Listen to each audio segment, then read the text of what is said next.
Hello, welcome to Ave Horizon. I'm Mr. Carrick. This will be a tutorial on how to use Burlington. Now I'm going to log into Burlington English. Now after everything is downloaded and you've installed it, then you should be able to log in.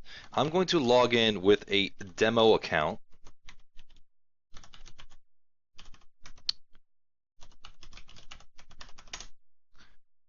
Okay, now it's going to take me in. When you first log in, you should see a welcome video.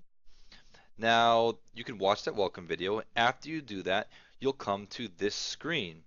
Now, this is important. If you're in English 1, you'll be starting with Everyday English 1. If you're in English 2, you'll be starting with Everyday English 3. So let me just show you English 1.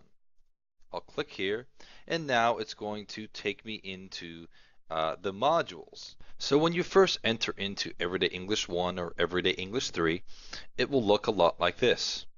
On the left-hand side, you will have modules 1 through 8, and on the right-hand side, you'll have the situations inside those modules.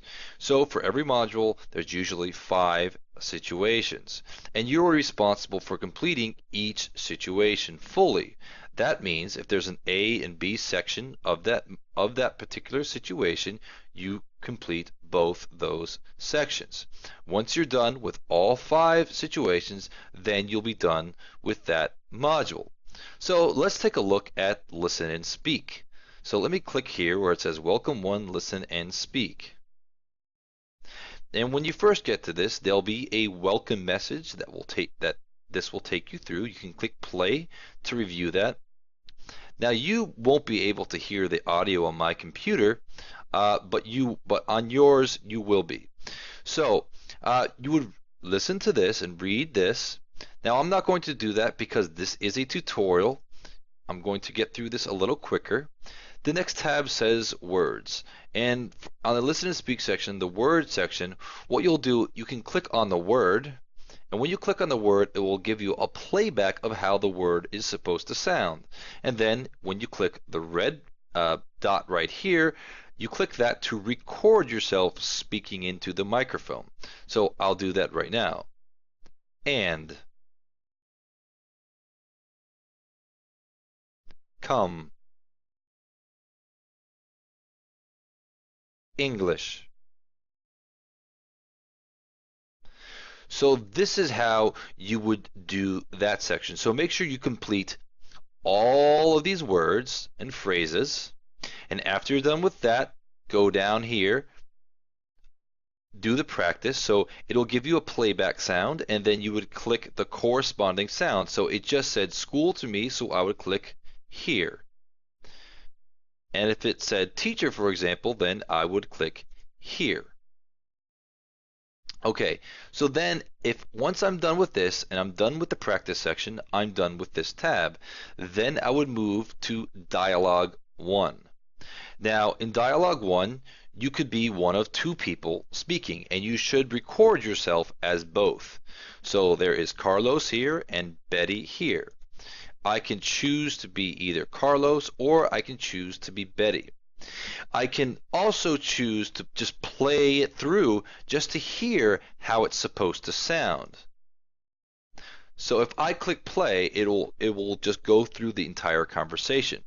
But if I chose Carlos and then I click record, then it will wait for me to speak into the mic to record it. So let me show you an example. I'll click the record button here. I'm actually talking into this, so it's not going to give me a very good grade. Let me stop talking. Okay, it said please try again because I was just talking. So let me do that again right now. Hello, I'm Carlos. So that's how it's supposed to work, okay? So I go in, I click record, and then when it's time for me to speak, I speak into it, it records it. Once it's done, it continues the conversation. Now, once I'm done with that, then I would choose Betty. So click on Betty, and then you could press record one more time.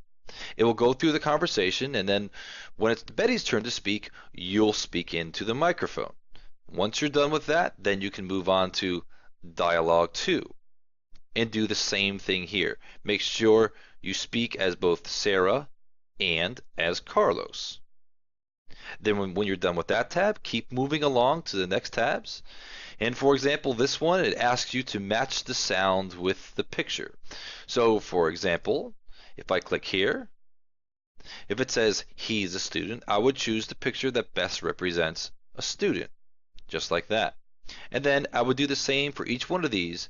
After I'm done, I would click the check mark here and go down here. Do this. This is very similar to the word section. I click on I, then I record myself speaking into it. And then there's another practice section here.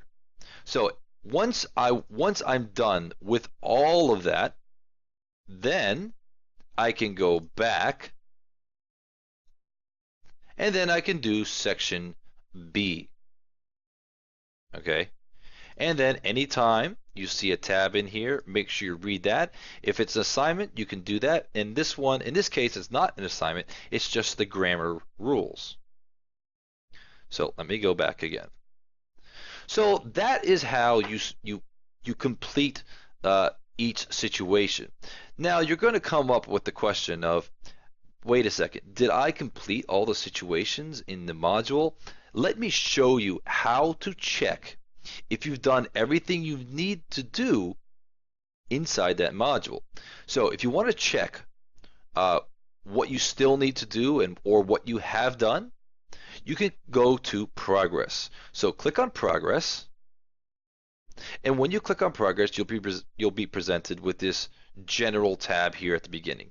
Don't worry about this general tab. Don't really pay too much attention to it. You should be more concerned about what you're doing inside each module. So I'm concerned right now about module 1, so I would click in module 1. Now after I click in module 1, I'm presented with these situations just like you saw before. If I click on listen and speak, it's going to take me to this table. Now each line here represents a certain section in that situation for listen and speak. So where it says pronunciation, there was a certain section for pronunciation. That was this one if I go to it. So that was this words section. If I want to go to the dialogue for character 1, I can go to it here. Now here's the important part. You should have a best score for each one of these different sections. If you don't, that means it hasn't been completed, and you would need to use where it says this arrow, you would click on that go to arrow to complete that section. So for example, if I was missing second character in dialogue 2, if there was nothing there, here it says 85%. That means I've done it. But if it didn't say anything there, I would go to like here, and it will take me directly to that. I can click record, and then I can complete that section. Now this is a demo student and somebody else has been working in here. That's why all of these are filled. So the first time you do it, you'll just see a best score. But once you've done it 2 or more times, you'll see this where it says a first score, a last score, and then a best score. So it only keeps your best score. So you don't have to worry about the number of times you're trying to do it. Okay, it will only keep your best score. So make sure that you have done each section. There should be a best score in each. A minimum number of tries in here should be 1, and there should be time spent that you've been, here it says your time spent that you are working on it. So if I move down to say here, it tells me that I spent 3 minutes in grammar 1 practice right here. Grammar 2, I spent 4 minutes 48 seconds in this practice right here. And if I want to go to it, I could just click. Let's say I don't want this 69%, I want a 70% or higher. I can click go to, and I can do that section again, this part right here. Okay, so that's how you check your progress to see if you've missed anything or if you can do better on a certain section. So if there's one thing I want you to take away from this video, It's going to be knowing how to find what sections are missing or what sections need improvement. If you can do that, you will save yourself a lot of time and you will be very efficient. Take care, guys, and have a great day.